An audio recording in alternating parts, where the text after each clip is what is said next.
सूखा में से नीचे लटका दिया। जमुना जी ने जाकर चरणों को धोया, चरणामृत पान किया।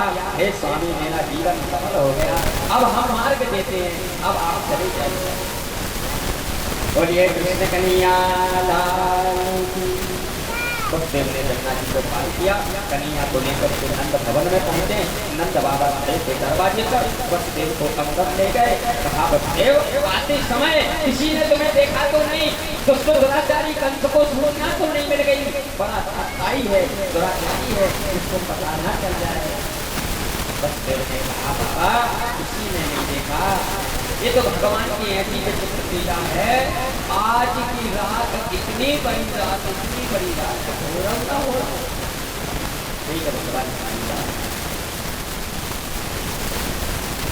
इतनी बड़ी रात हो गई महाराज, तो कोई नहीं जान पाया, सब सोते रहे योग निद्रा में। भगवान की लीला हो जाती।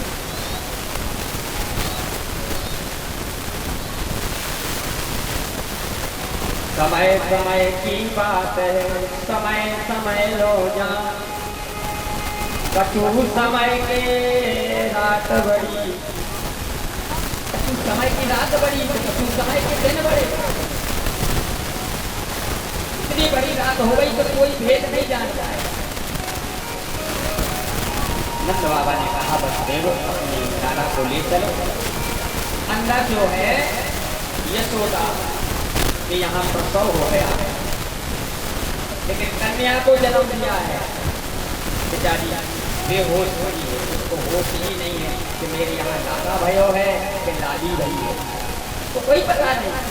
इसलिए वसुदेव अपना लाला ले चलो, यशोदा के बगल में लेटा देना, और जो कन्या ने जन्म दिया है उसको लेकर के चली जाए।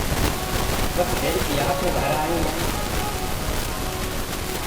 बाबा मैं कन्या को लेकर के जाऊंगा, वो पापी दुराचारी आएगा। इस कन्या का तो कोई दोष नहीं है, लेकिन जब दुष्ट पापी कंस को पता चलेगा तो वो कन्या को मार देगा, वो जीवित नहीं छोड़ेगा, और इसका दोष मुझे न मिलेगा। नंद बाबा ने कहा वसुदेव तुम भी बड़े भोले हो। अरे जिसको तुम लेके आए हो वो तो साधारण नहीं है, वो ईश्वर ब्रह्म है, भगवान है। और यशोदा अत्यंत बड़ी है, इस लीला को कोई आज तक जान नहीं पाया।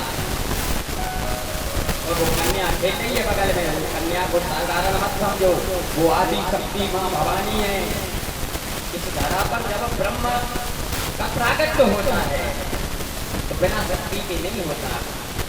इसलिए वसुदेव फिल्म बनाकर वसुदेव गए, अपने लाला को पलंग पर बिठाया, कन्या को उठाया, गोद में लिया, सूपा में रखा, सिर पर रख कर वसुदेव चले वहां के। नंद बाबा जमुना जी तक छोड़ने आए। जमुना जी को पार करके जैसे कारागृह में प्रवेश किया महाराज, ताले लग गए, अपने आप अंदर गर्भगृह में प्रवेश किया। हाथों में बेड़ियां लग गई, पैरों में बेड़ियां लग गई, हाथों में हथकड़ी लग गई। कन्या ने रोना चालू किया। जो पहरेदार जो निद्रा में सो रहे थे वो सब जाग गए। 8वां जन्म ले लिया है। सब पहरेदार भागे कंस की महल की ओर। महाराज यहाँ पर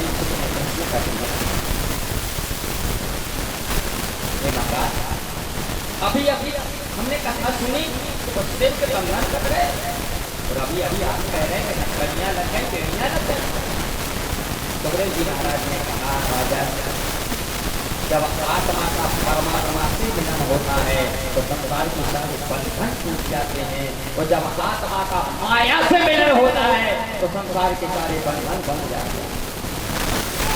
तो कन्या कौन है? बोले माया, योग माया। तो योग माया वसुदेव जीव आत्मा है और वो कन्या योग माया। और संसार का हर एक प्राणी माया के पीछे भागता है। इतना धन और आ जाए, इतना धन और आ जाए, इतनी संपत्ति और हो जाए, बोले क्या बोले गई तो माया है। और जब तक ये संसार का जीव माया के पीछे भागेगा तब तक इसके संसार के बंधन नहीं कटेंगे। जैसे ही ये माया को छोड़कर ब्रह्म को पकड़ नहीं जाएगा संसार के सारे बंधन कट जाएंगे और इसकी नैया बहुत सागर में पार हो जाएगी।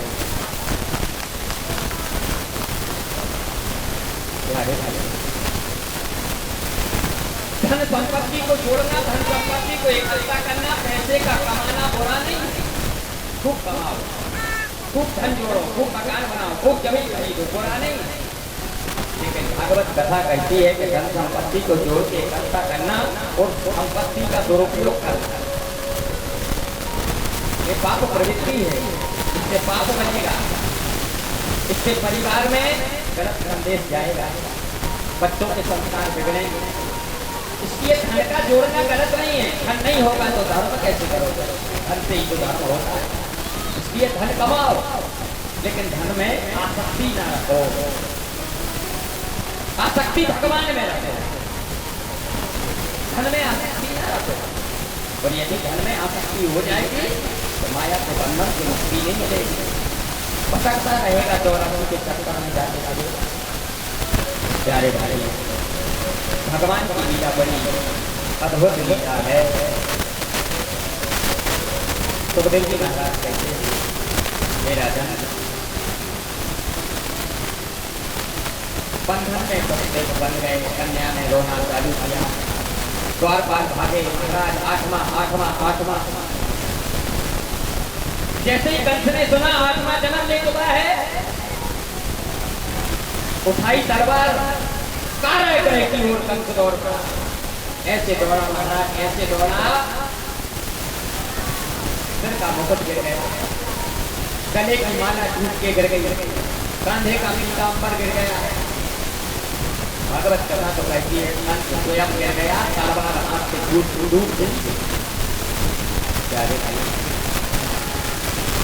वो तलवार टूट के इसलिए चली गई, मेरा जीवन बेकार है। जो आज दुष्ट दुराचारी पापी के हाथ में पहुंच गए, एक बार तो वो तलवार भी हाथ से छूट गई, कंस नीचे गिर पड़ा, फिर लड़खड़ाता है, फिर उठता है, फिर तलवार को समझता है, फिर कारागृह की ओर दौड़ता है। अंदर गर्भ में गया, वो कन्या देवकी की गोद में थी, रो रही थी। कंस ने कहा, देवकी लाओ। देव, तुम्हें अपना वचन याद है ना? तुमने वचन दिया था कि आत्मा पुत्र होते ही महाराज हम वो बालक लाकर के तुम्हें सौंप देंगे, अपने वचन का पालन करो और वो बालक मेरी गोद में दे दो।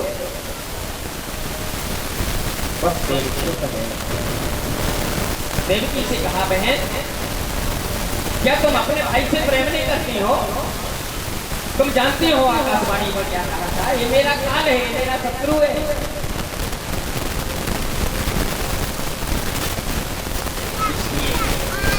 देवकी लाओ वो आठवां पुत्र मुझे दे दो। देवकी ने कहा, भैया तुम्हें भगवान का डर नहीं लगता? कंस ने कहा, मैं किसी भगवान से नहीं डरता, मैं डरता हूँ तो केवल देवकी के आत्मा पुत्र से डरता हूँ। इसलिए ये आत्मा है, मेरी गोदी में दे दो, मुझे सौंप दो। देवकी कहने लगी, भैया तुम्हारे पाप का घड़ा भर चुका है, अब तुम्हारा अंत होने वाला है।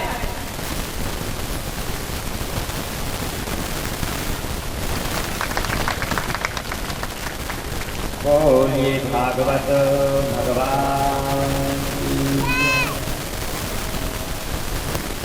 देवकी ने कहा, भैया अब की बार तो पुत्र ने जन्म ही नहीं लिया, भैया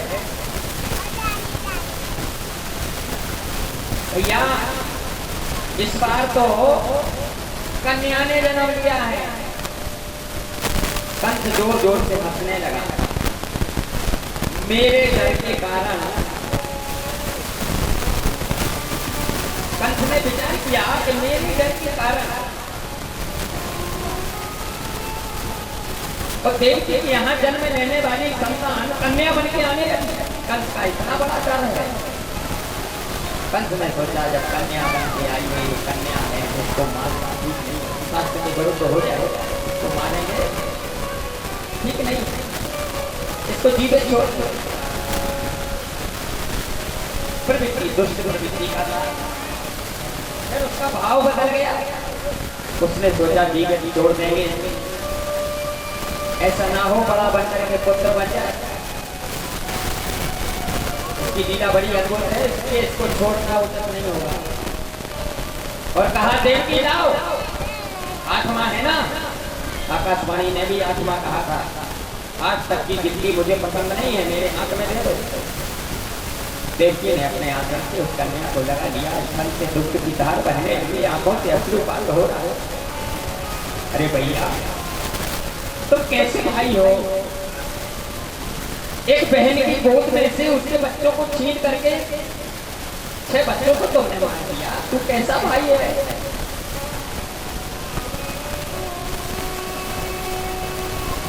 कंस कहने लगा बहन क्या करें, मेरी मजबूरी है, ये आत्मा है ना, आकाशवाणी ने कहा था ये मेरा शत्रु है, मेरा तू ही बता। देवकी ने कहा भैया ये तो कन्या है। कंस ने कहा वो पुत्री हो सकता है, बड़ी होकर के ये पुत्र भी बन सकती है। कंस नहीं माना, हाथ आगे बढ़ाया, कन्या को झपट कर दोनों हाथ से ऊपर उठाया। वो कन्या जोर जोर से रो रही है, ये तो भगवान की लीला है। छोटी सी कन्या जोर जोर से रो रही है, कंस ने झपट लिया, हाथ में लेकर ऊपर उठाया, पत्थर पे मारना चाहता था। कितना दुष्ट था बाबू, हृदय में दया नहीं, आकाश में उठाकर पत्थर पे मारने की कोशिश की, जैसे ही पत्थर पे पकड़ना चाहा, हाथ से छूटकर वो कन्या आकाश में पहुंची, 8 भुजा लगाकर शंख चक्र गदा पद्म लेकर शेर पे सवार हो गई, दिव्य तेज निकलने लगा, पुष्पों की वृष्टि होने लगी, ढोल नगाड़े बजने लगे। बोलो जगदम्बे मैया की। देवी भागवत में वर्णन है, जो अभी नवरात्रि 15 तारीख से प्रारंभ होने जा रही है। अब दुर्गा प्यारे भाई पहले दुर्गा यशोदा मैया की यहाँ जन्म ली थी। कहाँ जन्म लिया था? यशोदा। विंध्याचल निवासिनी देवी दुर्गा ने 8 भुजा लगाकर शेर पे सवार हो गई, दिव्य तेज झलकने लगा, ढोल नगाड़े बजने लगे, जय जयकार होने लगी। देवी दुर्गा ने कहा ए मूर्ख पापी दुष्ट दुराचारी, तू मुझे मारने चला है? अरे तेरा मारने वाला काल कहीं और जन्म ले चुका है, तू मुझे क्या मारेगा? कंस के हाथ से तलवार टूट गई, पीताम्बर नीचे गिर गया। देवी दुर्गा का अपराध रूप देखकर के कंस का शरीर अक्सर कांपने लगा।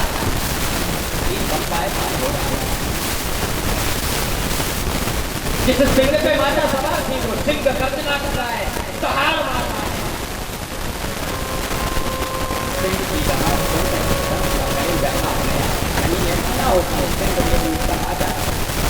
मेरे ऊपर आक्रमण कर दे तो इससे बचना तो असंभव होगा।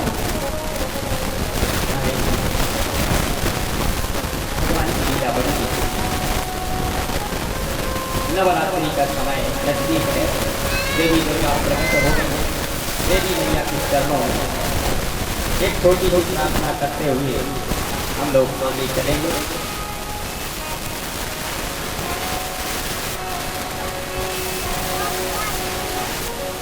झूला झूलन आई हो, झूला झूलन आई हो, जगदम्बा भवानी झूला झूलन आई हो,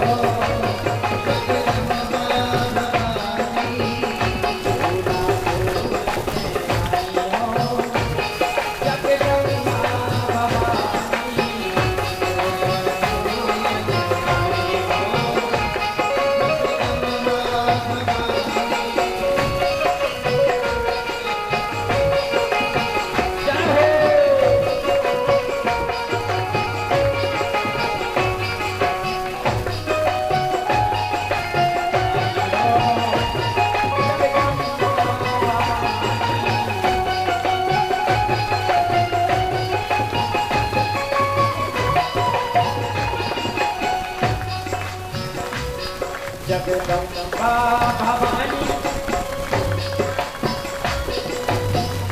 रंबा भवानी जगदम्बा भवानी रंबा भवानी जगदम्बा भवानी जगदम्बा भवानी जगदम्बा भवानी जगदम्बा भवानी झूला झूला झूला झूलने आई हो जीवो रंबा भवानी झूला झूलने आई हो जगदम्बा भवानी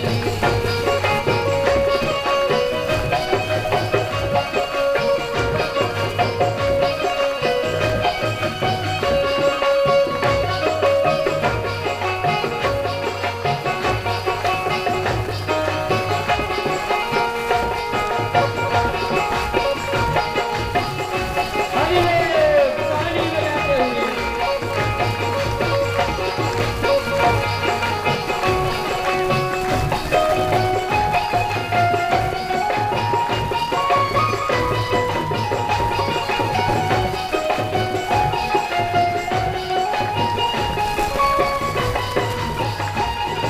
पैरो झूला मैया